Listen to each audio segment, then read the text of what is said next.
पर राष्ट्रीय लोक जनता दल अनुसूचित जाति प्रकोष्ठ के बिहार के अध्यक्ष श्री अशोक राम जी, मंच पर उपस्थित पार्टी के प्रदेश के अध्यक्ष पूर्व विधायक रमेश कुशवाहा जी, पार्टी के वरिष्ठ नेता और पूर्व विधायक डॉक्टर रणविजय सिंह जी, पार्टी के बहुत सारे नेता जो नीचे बैठे हैं, उन नेताओं में शामिल हैं श्री जितेंद्र नाथ जी, राजेंद्र कुमार पप्पू जी, संजय मेहता जी, चंदन बागची जी, कमल सिंह जी, जो पीछे बैठे हैं सुभाष चंद्रवंशी जी, योगेंद्र चौहान जी, अशोक मेहता जी, गुरबहादुर सिंह जी, मदन चौधरी जी, विनोद कुशवाहा जी, शंभुनाथ सिन्हा जी, बसंत चौधरी जी, अंगद कुशवाहा जी, रामपुरदास सिन्हा जी और भी बहुत सारे नेता हैं। सभी का नाम लेने को काफी समय लगेगा और मंच पर जो विराजमान है, जिनकी भूमिका आज के कार्यक्रम को सफल बनाने में रही है, उसमें शामिल हैं महेंद्र बैठा जी, जो इस कार्यक्रम का संचालन भी कर रहे हैं, श्रीमती श्वेता सुमन जी हैं, इंजीनियर राजकुमार पासवान जी हैं, श्री संजीव राम जी हैं, लालू राम जी हैं, सीताराम दास जी हैं, श्री संतोष रावत जी, जितेंद्र पासवान जी, इंजीनियर रमेश पासवान जी, जितेंद्र राम जी, नरेश राम जी, अजय कुमार चौधरी जी, संतोष गौर जी, विद्यु पासवान जी, चंद्रिका पासवान जी, जितेंद्र राम जी, निर्भय पासवान जी, सुनील रजक जी, लक्ष्मी पासवान जी, रामान पासवान जी, नीतीश राम जी, श्रीमती आशा पासवान जी, अमलेश मोती जी, राजेश राम जी, अशोक कुमार जी, रामबाबू राम जी, लाला कुमार जी, बिहारी पासवान जी, यादव लाल पासवान जी, मदन दास जी, से सम्मानित नेतागण और आप सब लोग जो इस कार्यक्रम में शामिल होने के लिए आए हैं, भाइयों, मित्रों और मीडिया के बंधुओं, आज हम सब यहाँ इकट्ठा हुए हैं बाबा साहब को याद करने के लिए। तो सबसे पहले मैं अपनी ओर से, आप सभी लोगों की ओर से, पूरी पार्टी की ओर से बाबा साहब के चरणों में श्रद्धा सुमन अर्पित करता हूँ, श्रद्धांजलि अर्पित करता हूँ और उनको याद करता है। भाइयों और मित्रों, बाबा साहब को हम याद करते हैं तो हमें अंदर से ताकत मिलती है। बाबा साहब ने जिस मकसद से जीवन पर्यंत संघर्ष किया, उन संघर्षों के बारे में जानकर आगे कैसे हम अधिक से अधिक संघर्ष कर सके, इस बात की प्रेरणा मिलती है। और हम सब लोग यहाँ आज इकट्ठा हुए हैं इसी मकसद से। और ऐसा अवसर पार्टी के अनुसूचित जाति प्रकोष्ठ के अध्यक्ष अशोक राम जी और बाकी सभी नेताओं ने, साथियों ने आज अवसर इस बात का उपलब्ध कराया, इसके लिए मैं हृदय से इनका धन्यवाद भी करता हूं।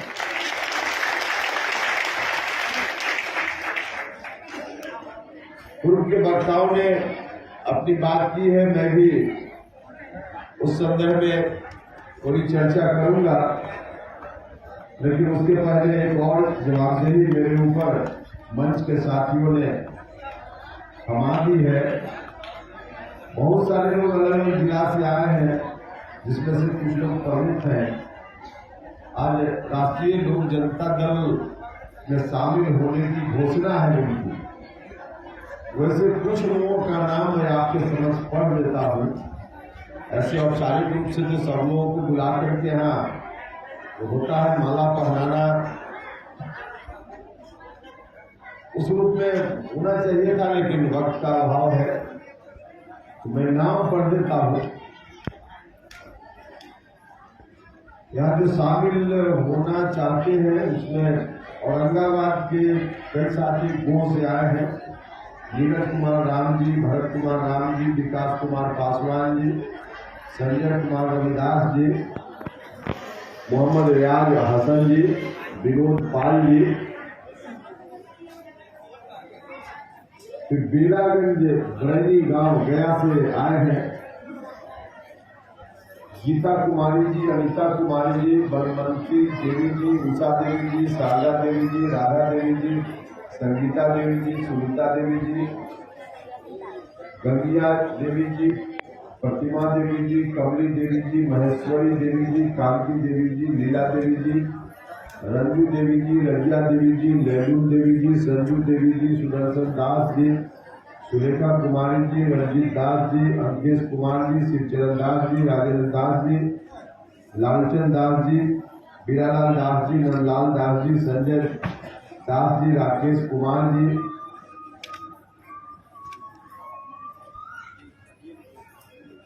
इतना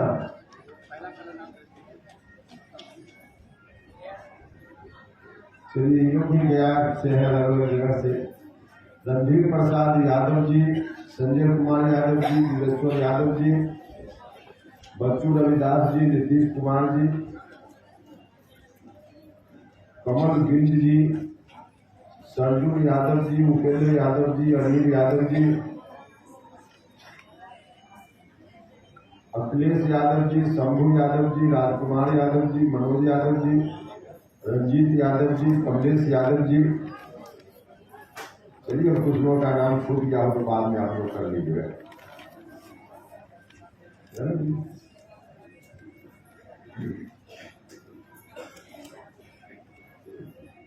भाई और मित्रों,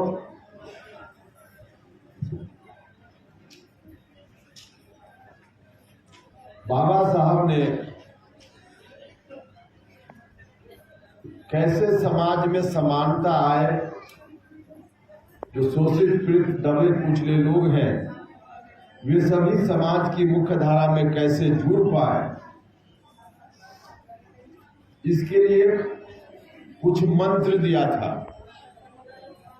और उस मंत्र को हम आज भी बाबा साहब से संबंधित कोई भी कार्यक्रम हो उस मंत्र के बारे में हम बोलते ही हैं, हर लोग बोलता है। शिक्षित बनो, संघर्ष करो। मतलब विकास के लिए, समानता की स्थापना के लिए जो पहली शर्त है वह शर्त है शिक्षित बनो, और दूसरी शर्त है संगठित हो, संघर्ष करो। संगठित भी होना है तो उसके लिए शिक्षित बनना जरूरी है, और शिक्षित होइएगा, संगठित होइएगा तभी संघर्ष कर पाइएगा। और जब तक संघर्ष नहीं कीजिएगा तब तक समाज में बराबरी की स्थिति में जो लोग पहले से कब्जा किए हैं वो लोग नहीं होने देंगे। यह बात बाबा साहब ने भी महसूस किया और इसीलिए संघर्ष की बात उन्होंने की थी। शिक्षा ग्रहण कर लेना काफी नहीं है, शिक्षा ग्रहण करना तो प्रारंभिक शर्त है ही, लेकिन उसके साथ साथ संगठित होना भी जरूरी है, और फिर संगठित होकर मंजिल तक पहुंचने के लिए संघर्ष की भी जरूरत है।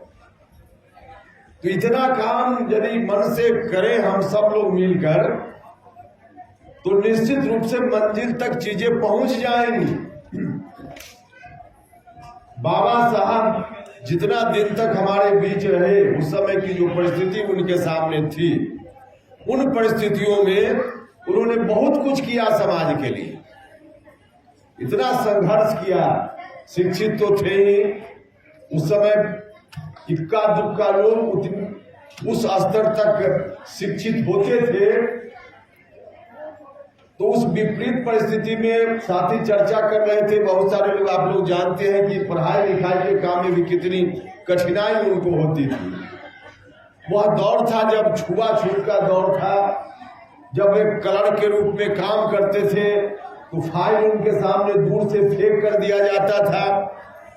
पानी पीने के लिए जो सार्वजनिक इंतजाम था उसको छू नहीं सकते थे, अलग से पानी का इंतजाम था।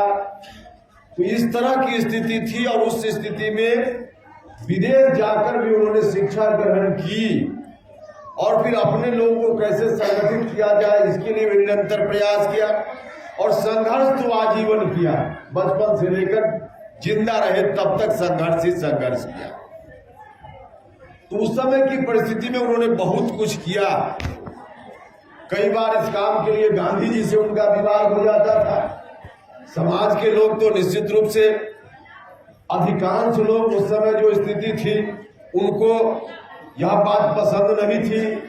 जिन बातों को चाहते थे बाबा साहब समाज में लागू करना पसंद नहीं थी बहुत सारे लोगों को, तो उनसे भी उनको हमेशा लड़ाई लड़नी पड़ती थी। लेकिन उन तमाम परिस्थिति के बाद, संघर्ष के बाद, जाते जाते आजादी के समय उन्होंने जो सबसे बड़ा काम हमारे लिए, बाद की पीढ़ी के लिए उन्होंने किया, जो करके गए, वही हिंदुस्तान का जो संविधान है, उस संविधान में जो कुछ भी उन्होंने लिख दिया, बाबा साहब का जो योगदान जब तक धरती रहेगी तब तक यह योगदान उनका याद रखा जाए। वह दस्तावेज हमारे हाथ में है, संविधान देकर गए बाबा साहब। जब संविधान बन रहा था उस वक्त भी संविधान के बहुत सारे प्रावधानों को उसमें लिखने के लिए, लागू करने के लिए जो संविधान सभा थी, उस संविधान सभा में भी बहुत उनको मेहनत करनी पड़ती थी। लेकिन उनके अंदर इस तरह की विद्वता थी कि बहस करके तर्क के आधार पर कोई उनसे जीत नहीं सकता था। तो उसके आधार पर जितनी उनकी क्षमता थी, जितनी उनकी विद्वता थी, उसका इस्तेमाल करके बहुत कुछ उस संविधान में लिखने में सफल हो गए बाबा साहब। जो आवश्यक था, जो शोषित पीड़ित दबे कुचले लोग हैं, उनके विकास के लिए, हिंदुस्तान की आजादी के बाद कैसे उनको अधिकार मिल जाए, समानता का अधिकार मिल जाए, सम्मान मिल जाए, तो इस बात के लिए जो कुछ भी उसमें लिखना संभव था, बहुत मेहनत के बाद उसमें अधिकांश बातों को तो लिख पाए, कुछ बात चाहकर भी नहीं कर पाए। हिंदुस्तान का संविधान बन गया।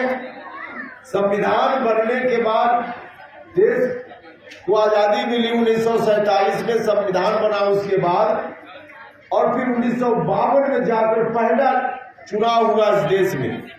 पहला चुनाव लोकसभा का, मतलब उस चुनाव के माध्यम से सरकार चुनी गई जनता के द्वारा।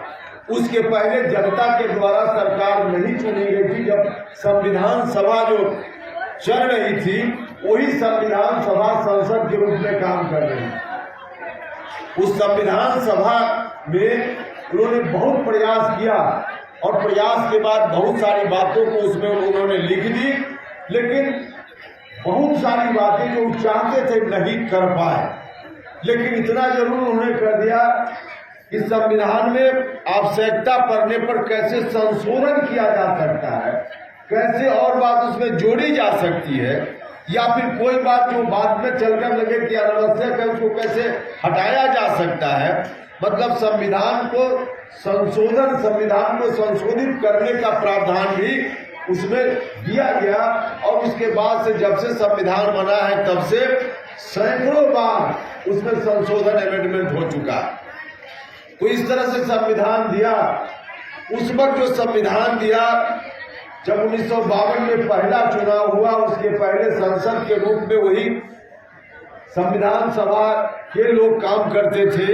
उस वक्त भी कुछ अमेंडमेंट हुआ, कानून मंत्री के रूप में बाबा साहब उस वक्त भी कुछ और उसमें संशोधन चाहते थे, और उस संशोधन में बहुचर्चित संशोधन है Hindu code bill. Hindu code bill Baba Saheb चाहते थे कि उसमें संशोधन करके हिंदू कोड बिल लाया जाए, उस तरह का कानून लाया जाए, लेकिन नहीं ला पाए। अब हिंदू कोड बिल सुनने से तो लगता है कि शायद कोई हिंदू धर्म की बात उस रूप में होगी, लेकिन बिल्कुल नहीं।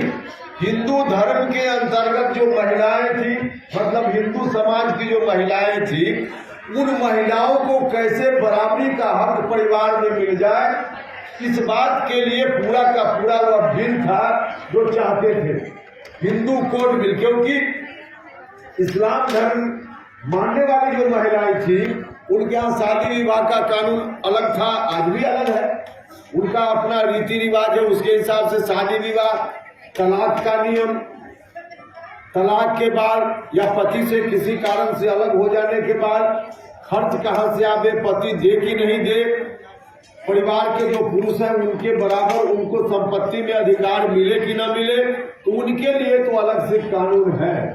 लेकिन हिंदू धर्म की जो महिलाएं थी उस वक्त, उनके लिए जो व्यवस्था तब तक थी हिंदू कोड बिल आने के पहले, वह बहुत ही दर्दनाक व्यवस्था थी।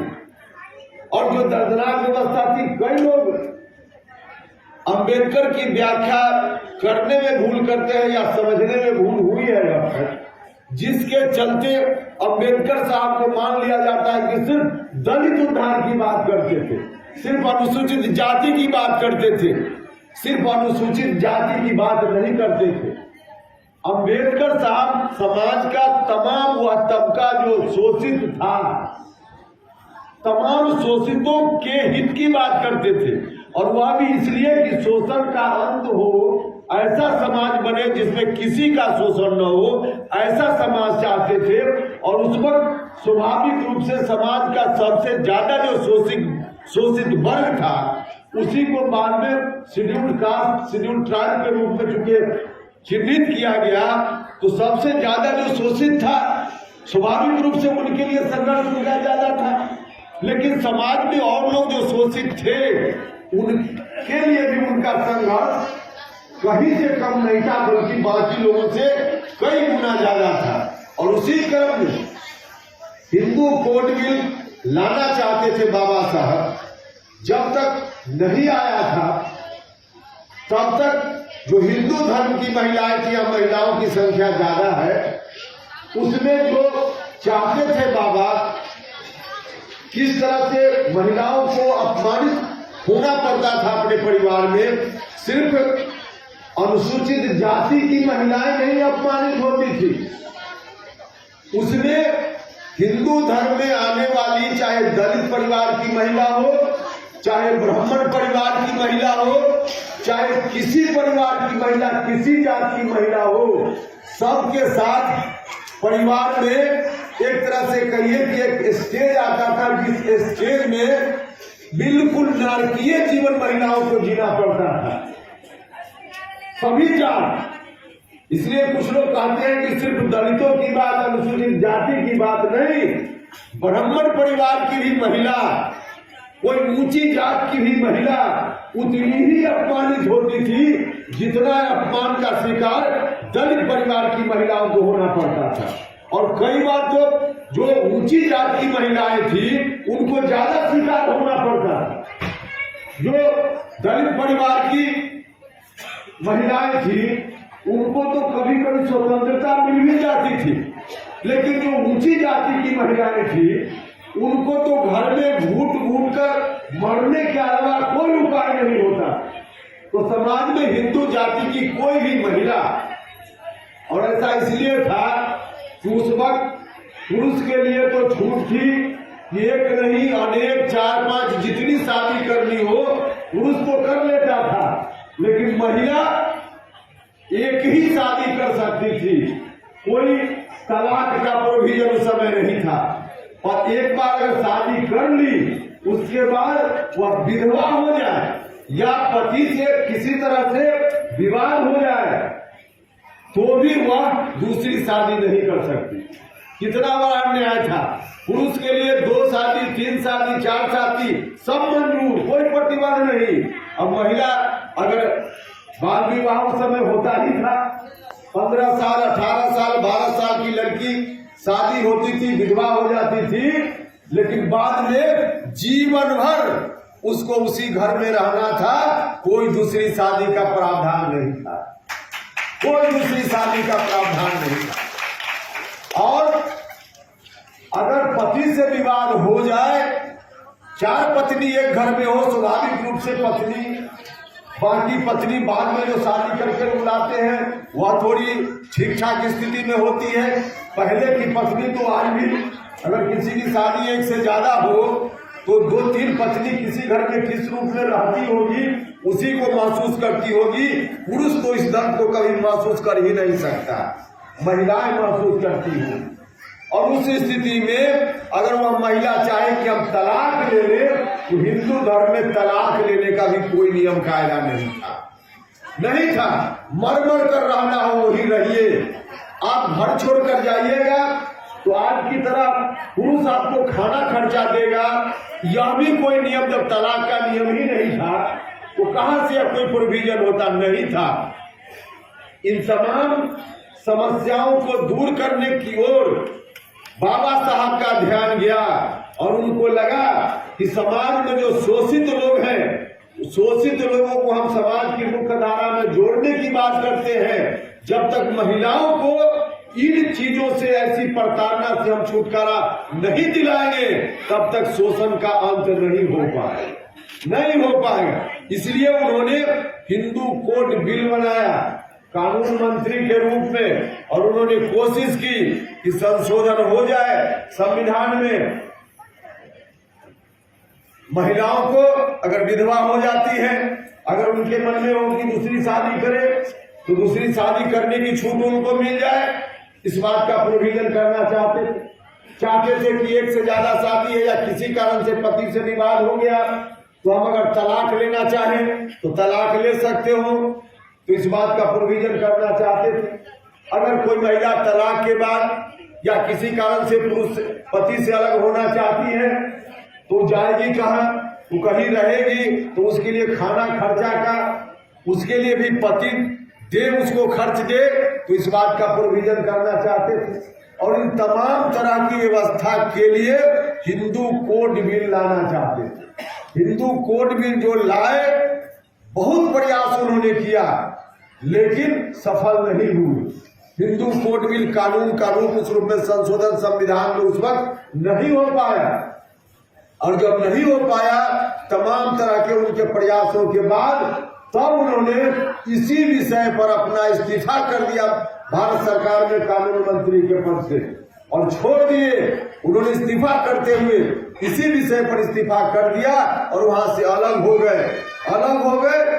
बाद में चलकर जो 1952 में फिर से चुनाव हुआ, दूसरी सरकार, पहली सरकार चुनी हुई सरकार बनी, उस सरकार ने उसी कोड बिल में से ले करके बारी से अलग अलग समय पर इस तरह का प्रावधान बनाया, और उस तरह का प्रावधान बना तब आज महिला भी घर में ठीक से रह पाती है। तब अगर कभी जरूरत हो तो तलाक भी ले सकती है, तब अगर जरूरत हो विधवा हो जाए तो दूसरी शादी भी कर सकती है, तब अगर जरूरत हो तो अपने पति से अलग रहने के लिए खाना खर्चा भी वह मांग सकती है। यह कानून अब बन गया है, यह बाबा साहब के प्रयासों के चलते सफल हुआ, वरना नहीं संभव। तो बाबा साहब इस रूप में चाहते थे। आज बेटी और बेटा की समानता की बात हम करते हैं। बेटी और बेटा की समानता की जड़ भी वहीं से उन्होंने ही शुरुआत की थी। उनका जो प्रयास था, उस प्रयास के पहले घर में अगर 2 बेटी है 2 बेटा है तो बेटी को पिताजी की संपत्ति पर कोई अधिकार नहीं था। घर में विधवा कोई महिला हो गई तो संपत्ति पर कोई अधिकार उसका नहीं था। संपत्ति पर अधिकार महिलाओं को भी दिलाने का काम बाबा साहब के उसी प्रयास के कारण संभव हो पाया। इतना काम बाबा साहब ने समाज में, हिंदू धर्म में रहने वाली किसी जात की महिला हो उसके लिए उन्होंने किया। तो शोषण के खिलाफ आंदोलन करते थे। तो भाइयों और मित्रों, उनको बाबा साहब को किसी एक जात या किसी एक वर्ग के रूप में बांध कर देखने की जरूरत नहीं। बाबा साहब सबके लिए करते थे, सबके लिए करते थे। जानते थे कि जो शोषित लोग ज्यादा हैं उनके हक के लिए ज्यादा लड़ना पड़ेगा, तो शिक्षित होने की बात करते थे बाबा।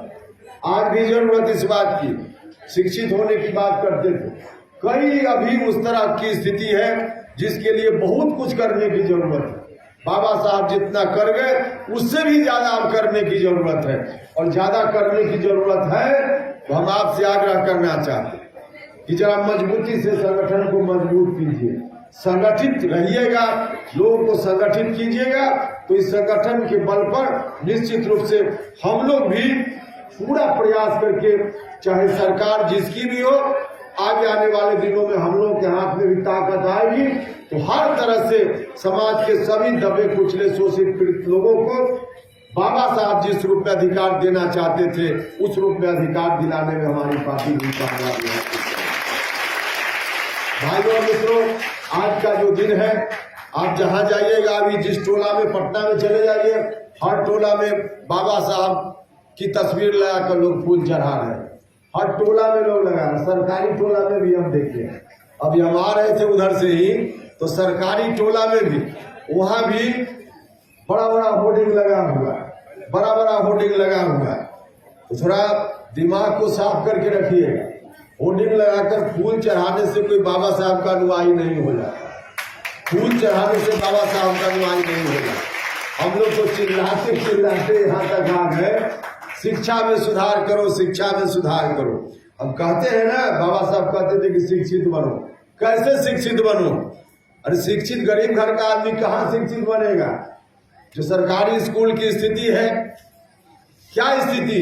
जो पैसे वाले लोग हैं प्राइवेट में, और जो गरीब लोग, खास करके दलित लोग, अनुसूचित जनजाति के लोग, उन्हीं सरकारी स्कूल में, जिस सरकारी स्कूल की क्या स्थिति है, हम भाषण क्या करेंगे आप लोग रोज गांव में देखते हैं, रोज गांव में देखते हैं। और उसमें सुधार के लिए हम तो 17-18 में भारत सरकार में मंत्री थे, उस समय हमने कुछ कहा था। अब जाकर बिहार सरकार ने कुछ परिवर्तन हमारी मांग के अनुकूल किया है।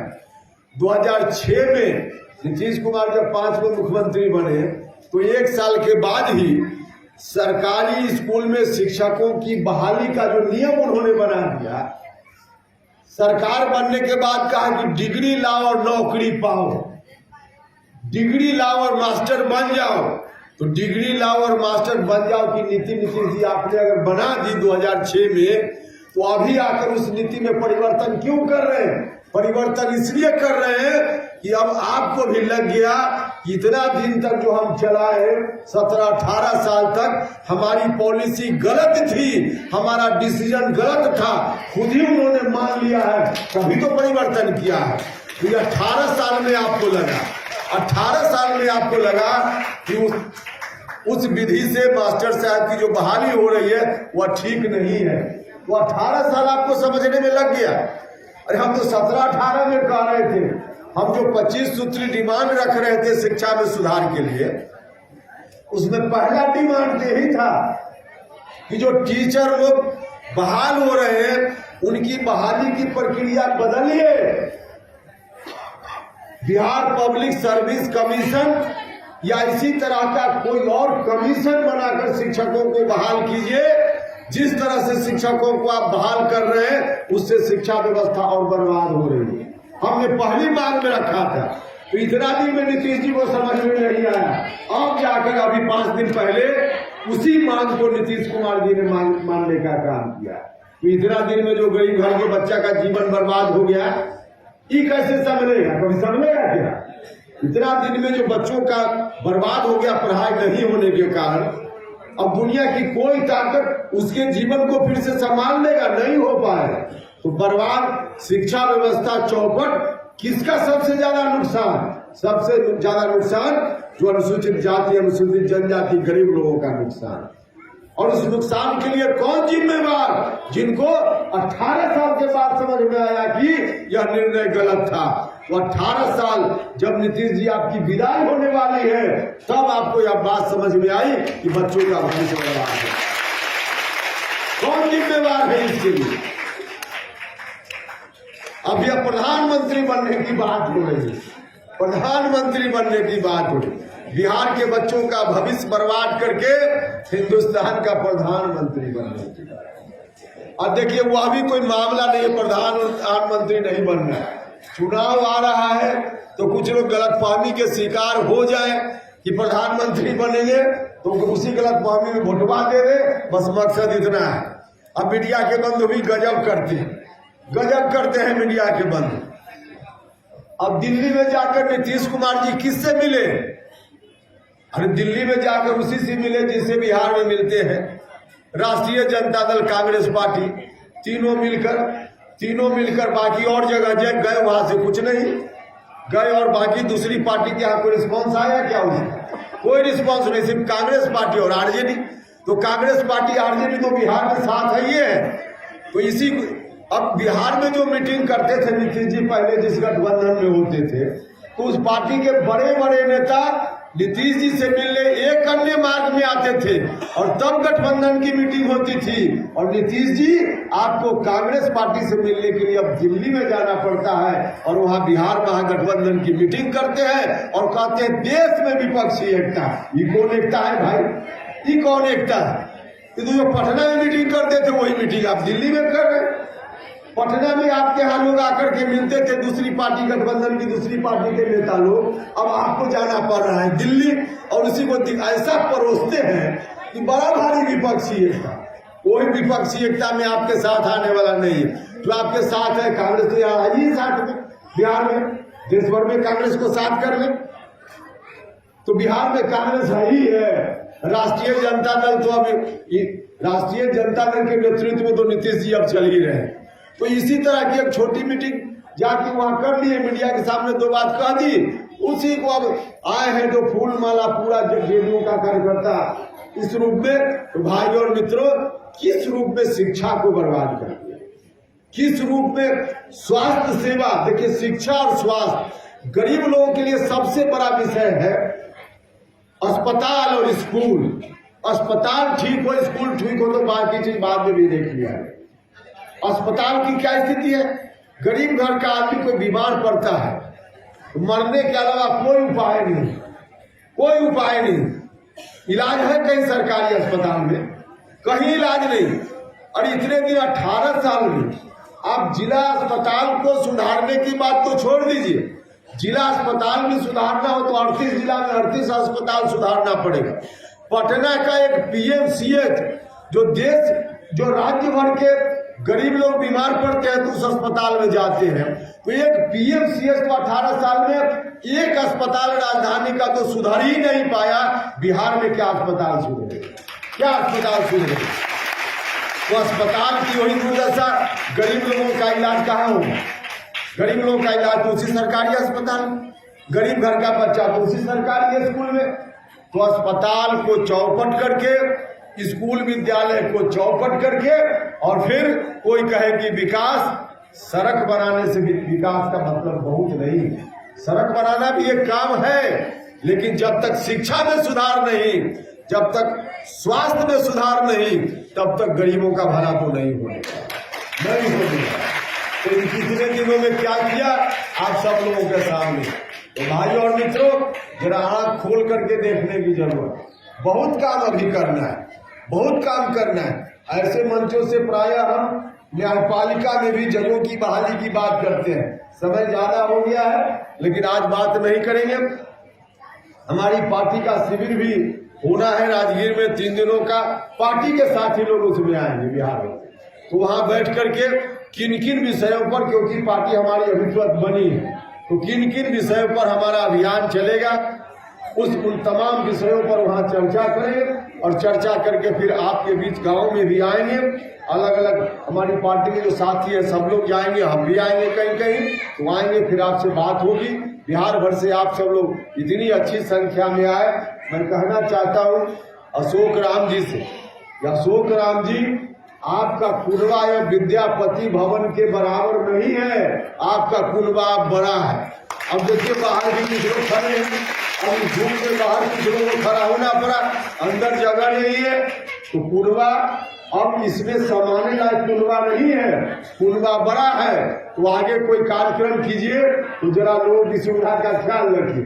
अब बुला लेते हैं इतने आदमी को, जगह इतनी छोटी, अब बुला लेते हैं, उसमें कोई गिनती करके तो बुलाया नहीं जाता है, लोग आ ही जाएंगे। तो आ जाएंगे तो लोग आ गए हैं, तो कुछ लोग बाहर भी हैं, उनको भी कष्ट हुआ होगा, कुछ लोग खड़े हैं उनको कष्ट हुआ होगा। तो खैर आगे से इन चीजों का ध्यान रखिएगा। तो बहुत अच्छा लगा, आपने बहुत ही सफल कार्यक्रम का आयोजन किया है, बहुत ही सफल कार्यक्रम है। इसके लिए मैं आपको और आपके तमाम साथी लोग जिन लोगों ने मिलकर इस कार्यक्रम को सफल बनाया, और अलग अलग जिला से बहुत सारे लोग यहाँ जिनको मैं देख रहा हूँ चेहरा से कि सब लोग अपने अपने जिला से भी अच्छी तैयारी के साथ आए हैं।